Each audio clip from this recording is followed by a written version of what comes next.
Et il est l'heure de visiter notre pays avec Xavier Louis. Bonjour. Bonjour Jean-Marie, bonjour à tous. Fondateur des plus beaux détours de France, plusbeaudétours.com, plus beau détour au pluriel évidemment. Aujourd'hui, on reste un peu dans les jeux de piste, tiens, comme hier, mon cher Xavier, mais il n'y a pas d'énigme cette fois-ci à résoudre. Non, il s'agit plutôt de balades sympathiques dans des environnements plaisants, c'est ça qui est intéressant. Et il y a quelque chose qui rencontre beaucoup de succès, ce sont les labyrinthes. Et labyrinthes. Alors je vous en propose un. Qui est sympathique, c'est au labyrinthe de Beaugency, dans le Loiret. Alors il y a une légende, vous savez, on veut des légendes comme dit la chanson. Toujours. Qui prétend qu'entre Loire et Mauve, vous connaissez bien cette région, le pèlerin qui voulait rejoindre la cité royale de Beaugency s'égarait dans un dédale de flore et de faune appelé labyrinthe, voilà, et contenant des pouvoirs magiques. Mais où monstres et créatures faisaient la fête après le coucher du soleil. Alors, profitez-en, c'est encore ouvert jusqu'au 1er septembre, jusqu'à dimanche. Mais donc, écoutez, on peut en profiter. En tout cas, c'est très beau, Beaugency, entre Orléans magnifique. Et Notre-Dame de Cléry et Vendôme, bien sûr. Le pont, le donjon. Dans un autre esprit, alors moins fantomatique, il y a des expositions de sculptures, simplement en ville ou dans des parcs dédiés. Mais alors, il y en a un que je vous recommande tout particulièrement, c'est à Aups, dans le Haut-Var, dans le nord du Var, dans le parc du Verdon. C'est le parc de sculpture Maria de Feycode.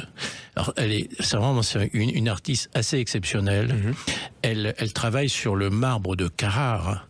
Et donc c'est un domaine magnifique d'abord à voir, vraiment un musée à ciel ouvert. En plus, elle aime bien faire partager son art. Et vous pouvez visiter son atelier. Je recommande chaudement le parc Maria de Feycode à Aups dans le Var. Écoutez, le rendez-vous est pris. D'autres jardins et d'autres labyrinthes sont davantage en cœur de ville, avec des statues notamment? Oui, voilà, c'est des villes qui ont pris l'habitude de répartir en quelque sorte les sculptures dans la ville. Je pense à Commercy, dans la Meuse, ou Meymac, en Corrèze, où c'est des sculptures en plus d'artistes locaux. Et puis alors, il y a vraiment deux endroits à nouveau dans le Var, où on va revenir, qui sont merveilleux à découvrir. Saint-Cyr-sur-Mer. Alors Saint-Cyr-sur-Mer, il y a de nombreuses sculptures d'abord qui sont en bord de plage de la baie, et notamment il y a une sculpture assez magnifique, je tournais un peu le style de la sirène de Copenhague, c'est Esther de Peter Ball.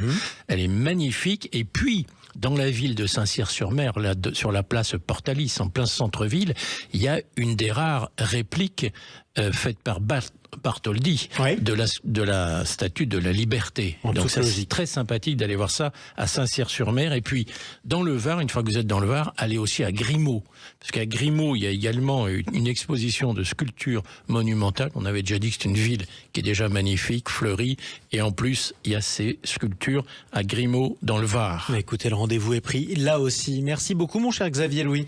Je rappelle que dans toutes les villes que vous avez citées, on peut se rendre à l'office de tourisme et se procurer ce guide qui est édité par Michelin, les 100 plus beaux détours de France. À demain Xavier. À demain.